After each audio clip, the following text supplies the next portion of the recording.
Après avoir écouté un rapport du commandant en chef de l'armée ukrainienne, le président Volodymyr Zelensky a déclaré que les envahisseurs avaient tenté de mener une opération de propagande dans le village de Rizivka, situé dans la région de Soumy à la frontière avec la Fédération de Russie.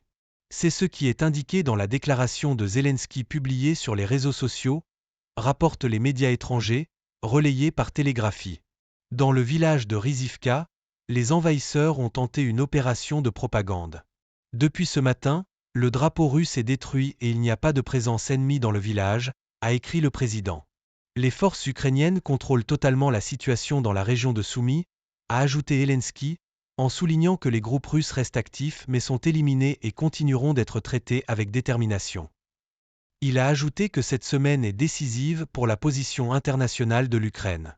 Comme rapporté plus tôt, le chef tchétchène et allié de Vladimir Poutine, Ramzan Kadyrov, a déclaré le 9 juin qu'une unité tchétchène aurait envahi le village de Rizivka dans la région de Soumy, près de la frontière avec la région de Koursk en Russie, soulignant qu'il a fallu 3 jours pour achever la mission.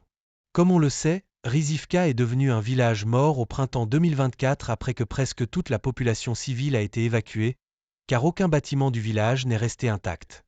Depuis le 22 mai 2024, 7 habitants sont restés dans la région selon le rapport de l'administration communautaire locale.